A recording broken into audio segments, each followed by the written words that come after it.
In this episode, I'm going to be watching, reacting, and reviewing to House of the Dragon Episode 5, Season 2. Of course, before we get into that, if you're a fan of my channel and would like to help support it, then please remember to subscribe and hit the like button and the bell icon to be notified whenever my new videos drop. I talk about movies, TV shows, anime, gaming, and all kinds of pop culture stuff, and I try to upload 3, 4, 5, or more times a week. So with that being said, let's get into it.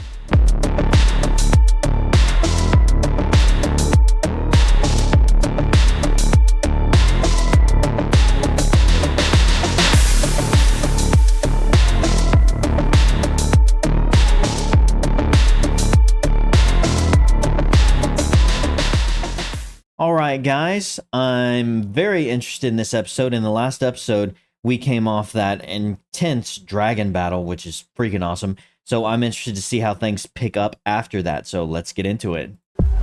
I have thousands of greybeards. If your greybeards can fight, the Queen will have them. So, she dies in the last episode. What I want to know if the king or not lives. Because I don't watch... Somebody I work with told me that he lives, so I'm assuming that he's right. At the end of each one of these episodes, there's like this little preview of the next week. I never watch those. I don't want to know what's going to happen. I just wait and hang out. But I hear that the king is still alive, but I'm interested to see how that goes. But what's her name here? Rhaenys. She's toast.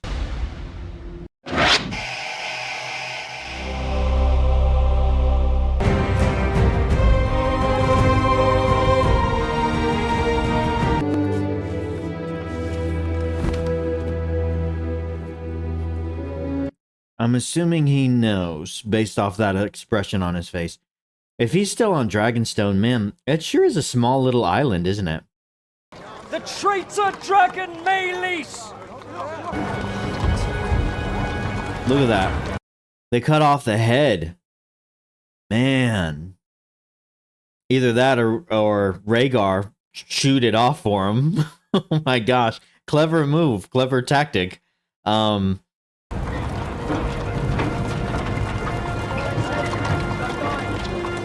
Well, I thought it would have been a clever tactic. I just kind of thought whenever they brought that in the town, the townspeople would be like, all right, they killed one of the rival dragons. But they don't see it that way at all, do they? They think this is, like, really bad. Like, they're all looking at this and they're like, ugh, that's an interesting reaction. Don't they realize we won the battle? Maylease! I thought the dragons was gods. Slain at Brookscrest by your king! That's an interesting reaction. He says, I thought the dragons were gods. You know, if you live in this world, I suppose you would think that, you know, dragons, they are the top of the food chain. If you can be a dragon rider, like, they are just impenetrable, immortal, all-powerful. This is the first time any of them have probably ever seen a dead dragon. And they're not taking it well at all. I'm surprised by that reaction. I didn't think about it really like that, but these guys, they're seeing it. It's like they're watching a dead god, like the head of a god being drifted by. It's probably shaking some of them. They probably feel like, man, is this the end times or something right now? So, you know, them calling this a bad omen actually really does make a lot of sense.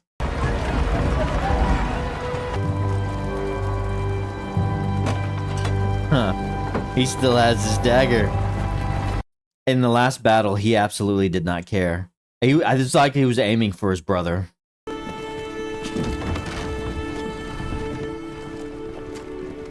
If that's the king, they're treating him like he's dead.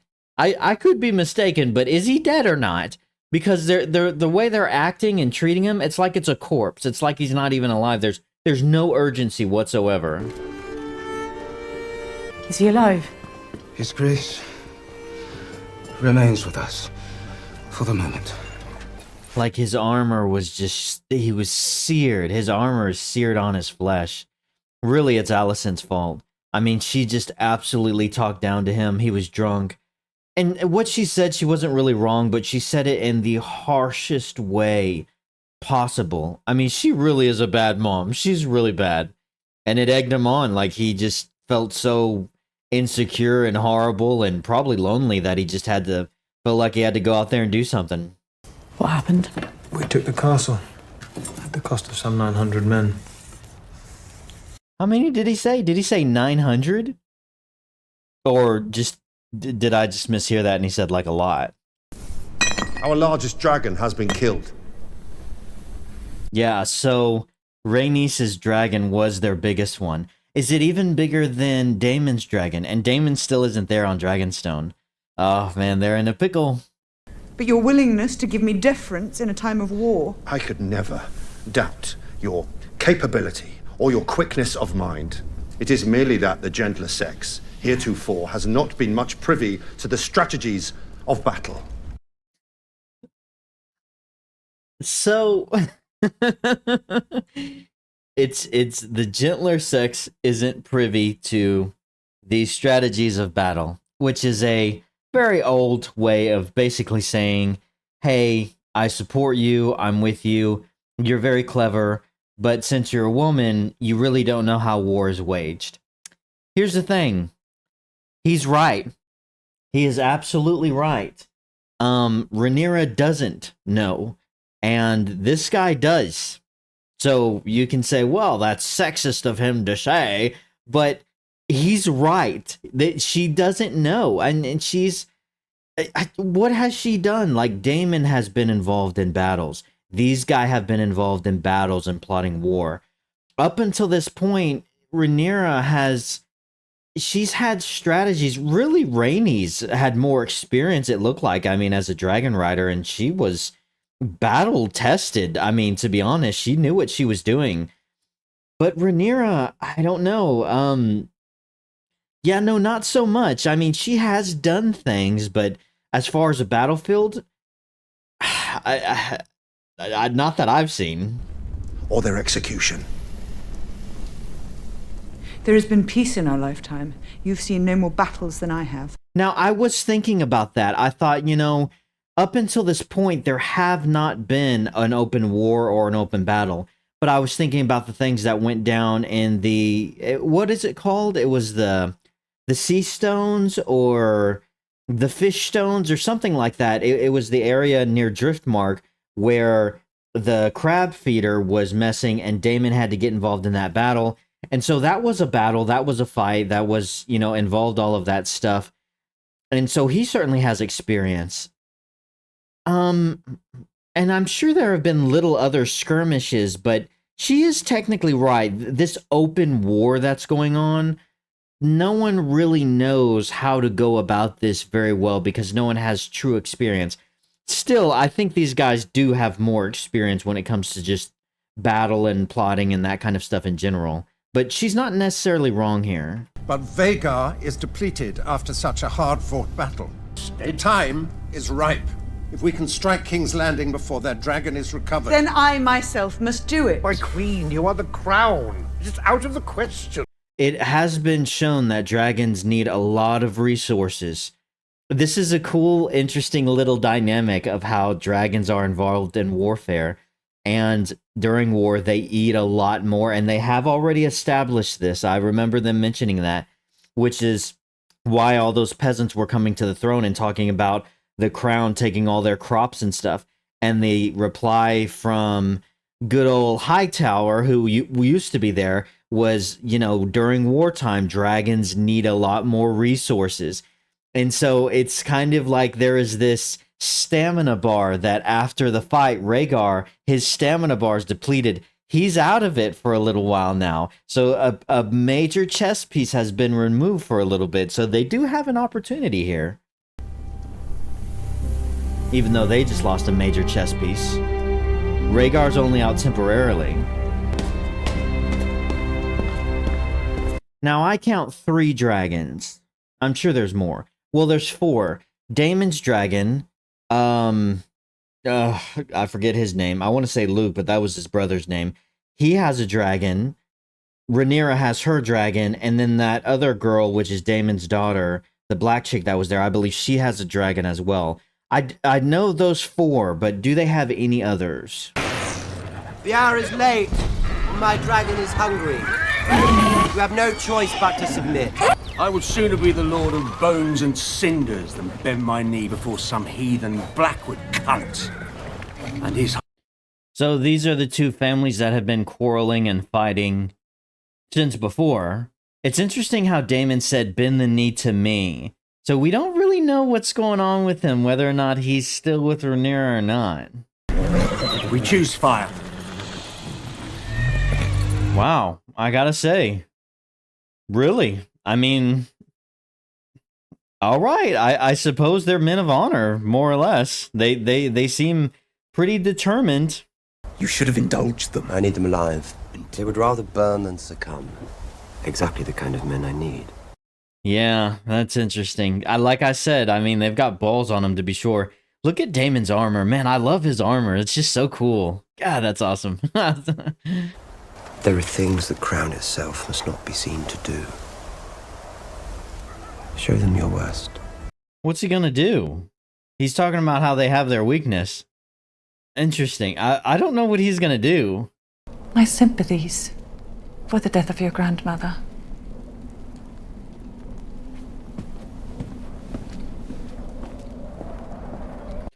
To be honest with you, I thought we had seen the last of this chick. I thought they were kind of making room for some of the more important actors. So when they sent her away, I didn't think we would see her again, but okay, here we are. You did not prepare me to fight. If I had been a son, a sword thrust into my hand the moment I could walk. So, like I said, the guy at the table was right. Her father, you know, like, she did a few things, like she rescued that dragon egg from Daemon when she was younger, and she killed a boar, I think, I remember that.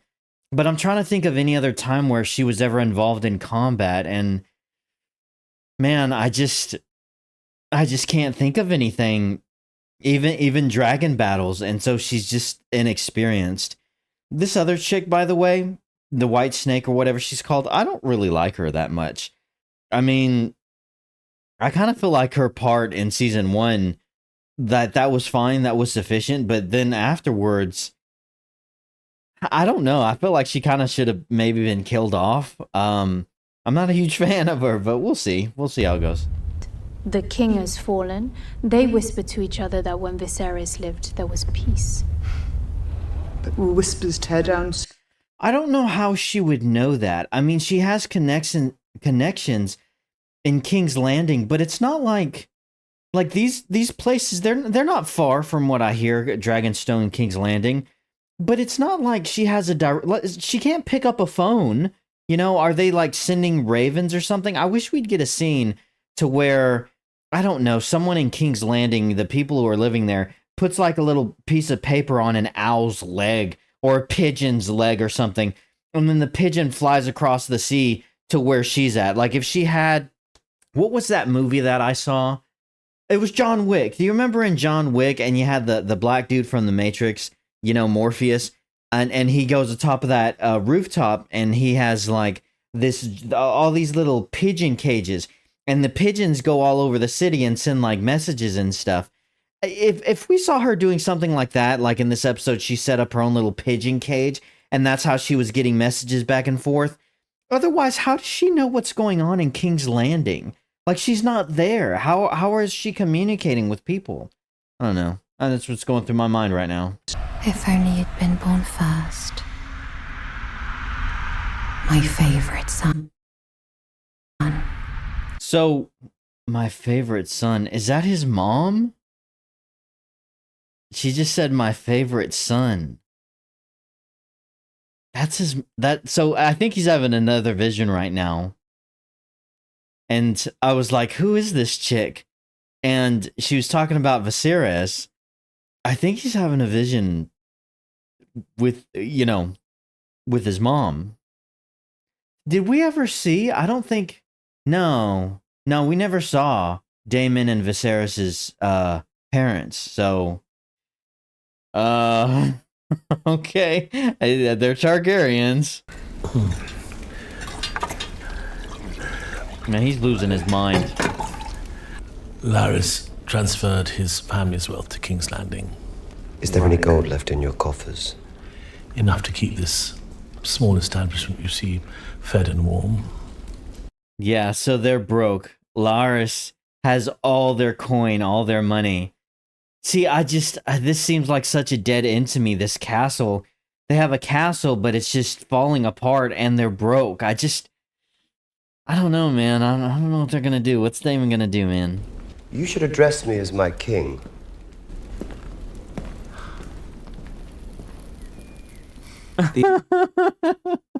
This guy is I like this guy. He's much older and clever. Like he kind of knows the way of the world, and I see him sometimes. It's like he kind of plays Damon a little bit, but he's being strategic and smart.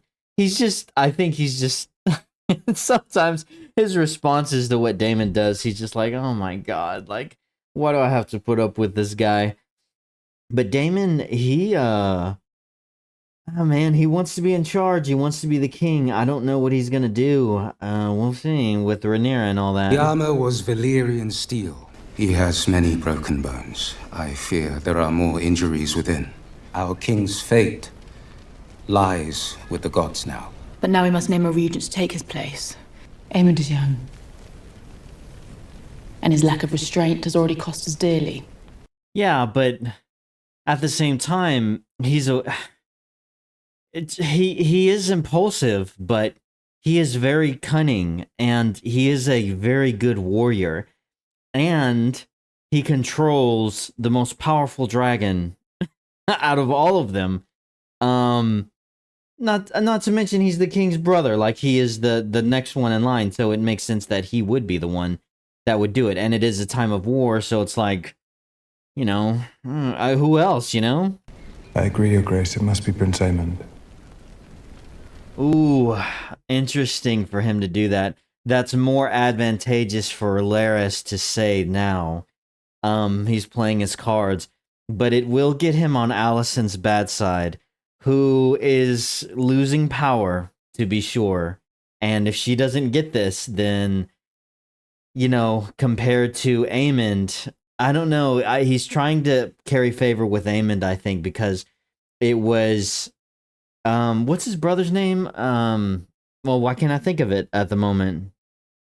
Aemond and, crap. What's his brother's name? Their last name is, oh my gosh, what? It's gonna drive me crazy if I don't think of it. I'll think of it in a second, but he is the one who appointed Laris, and I don't know how Aemond feels about Laris, but we'll see. Aegon, no. Is it Aegon, right? Oh, man. I don't know. Aemond is the next in line. And of course, Aemond knew that was going to happen. Like, that's what he was banking on. So he's the new king, and depending whether or not Aegon survives, he might be the permanent one, and even if he does, like, he is in such horrific shape.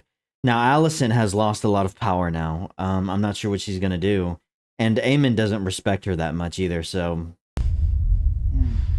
Then let the gates be closed. This is a very interesting shot.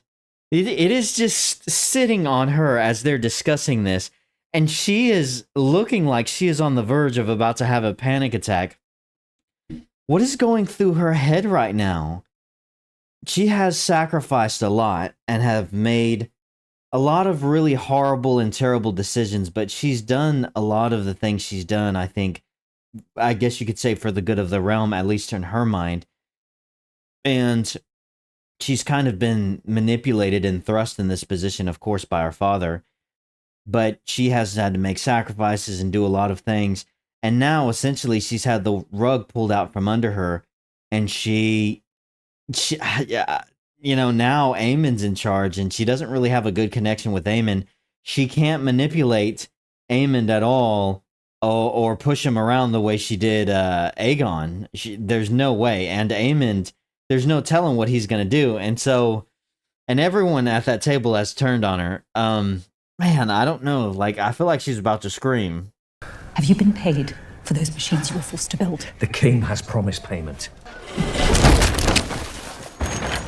They keep showing that blacksmith. His story's definitely going to lead somewhere.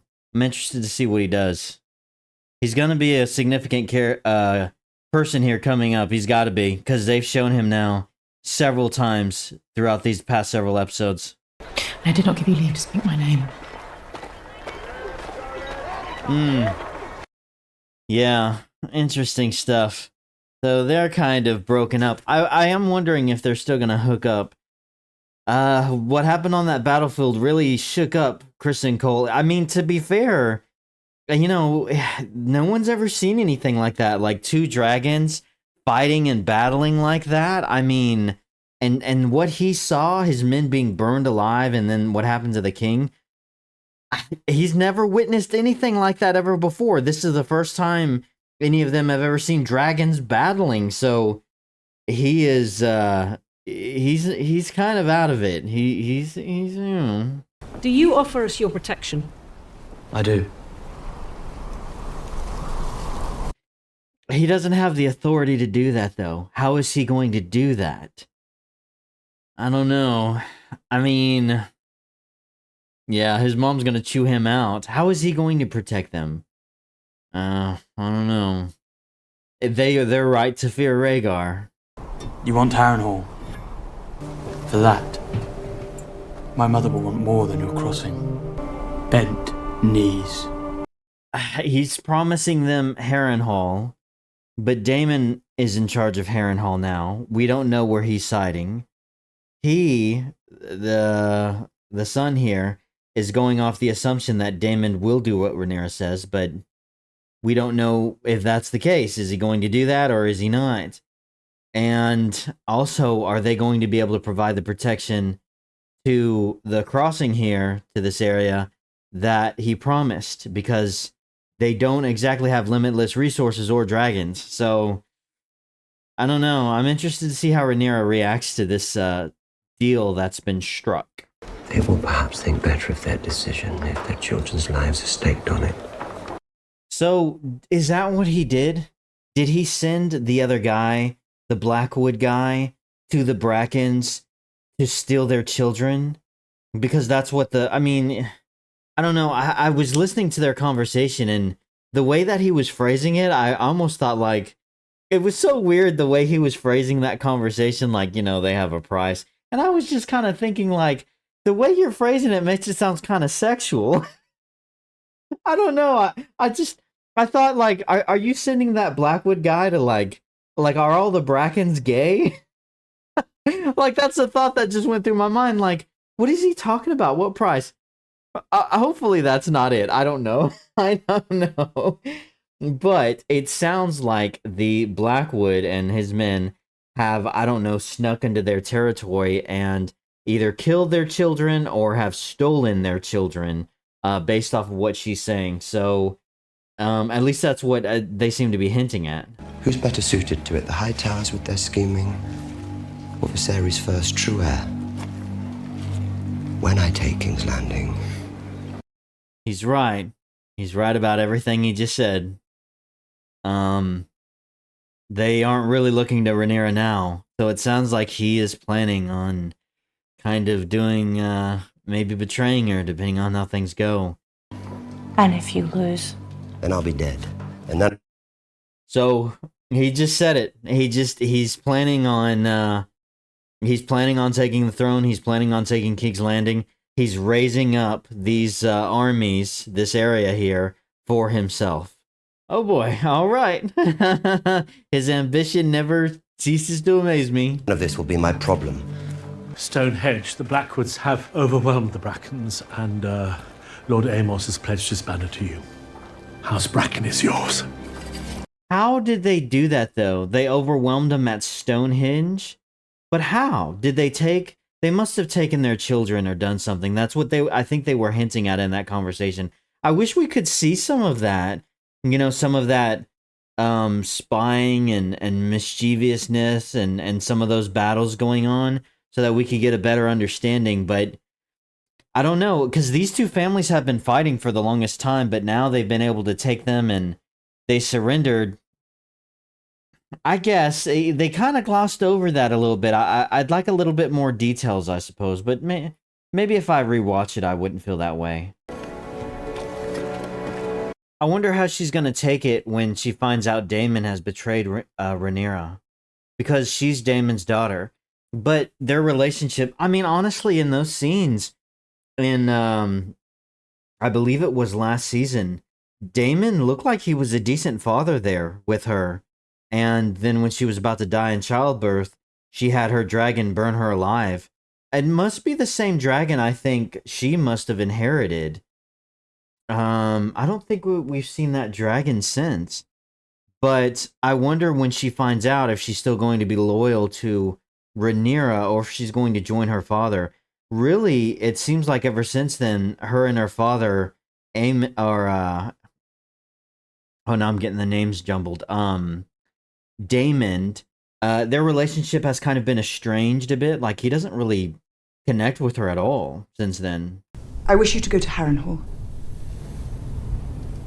Are you removing me from your council? I don't think that's a good decision, sending him.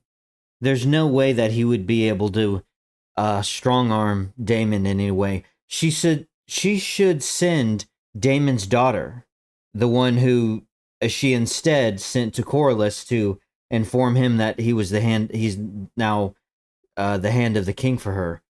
He should send her, because that's his daughter. He's more likely to listen to her, but she seems fiercely loyal to Rhaenyra. And plus she can fly a dragon, so she'll be there and back quick. And Daemon would never hurt her. This guy, yeah, I don't know about that. Is there some reason you feel free to wake a king in his bed? I love the way Daemon talks to them, man.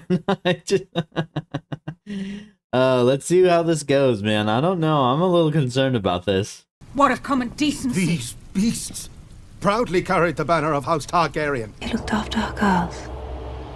I think in the previous episode, or one of the previous episodes, he saw her. It was either her or one of his daughters, but if it was her, I think I mistaken her as a daughter, but that was his wife. They all look the same to me, sorry. That was strange. That was very strange. I thought he was seeing another vision of her, but I guess we just switched to her point of view now.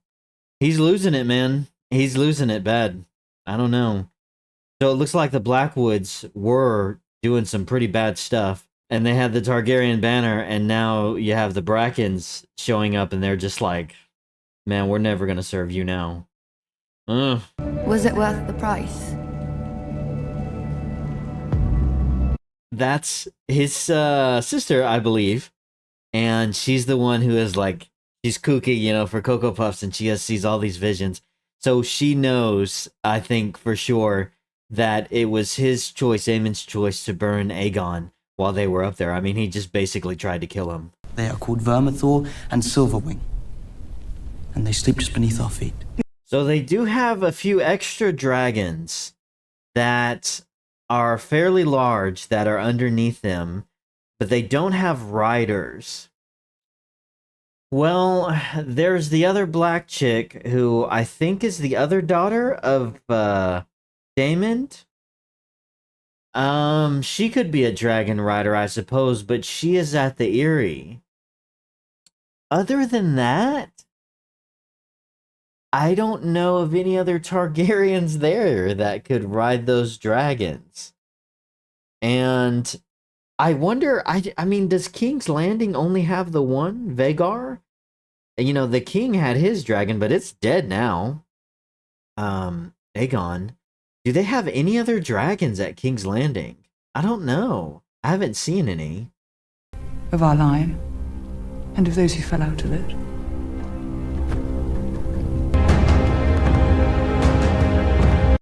So that's what they're going to do. They're going to look for someone through their lineage who is related to them, but doesn't hold the Targaryen name. They're going to look for someone and try to get them to tame one of the dragons underneath them. Or there's a couple of them. So if they can find someone who is able to tame, who has the Targaryen blood in them, and who's able to tame the dragons underneath them, that could potentially give them 2 more dragons. I don't know. I mean, I'm wondering, the first thought that came into my mind was the Smith, who's in King's Landing. The Smith looks like he has white hair. He's got long white hair. I'm wondering if he's actually secretly a Targaryen, and that's where he fits in. Because he's been popping up in a lot of these episodes, so I'm wondering if maybe that's the role he plays. Who else could it be? Who else? I don't know. I will see.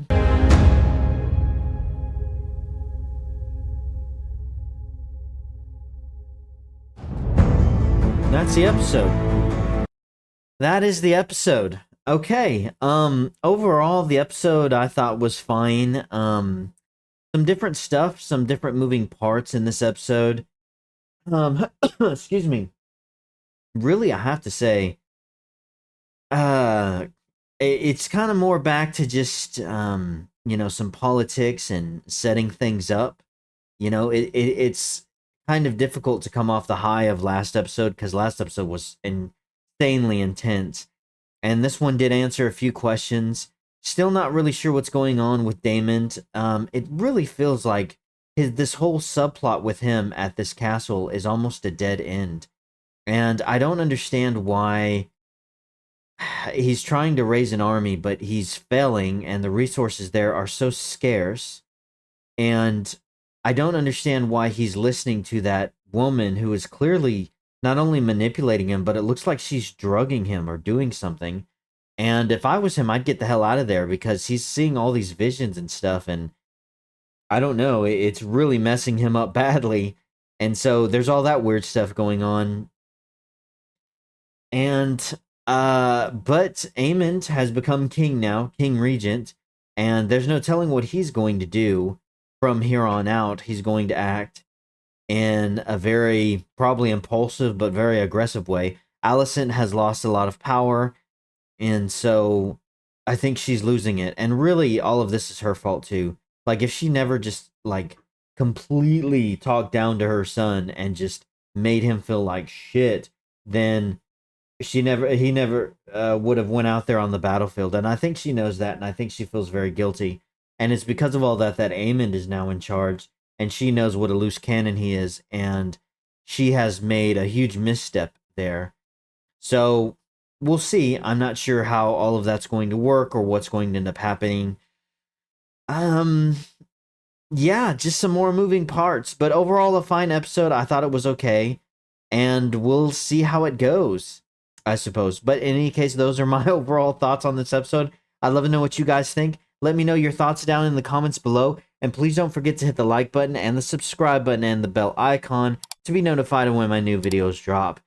All you got to do is make a YouTube account, which is free, of course, and then subscribing is also free. But thanks for sticking it out with me, guys, and of course, as always, thanks so much for watching, and have a great freaking day.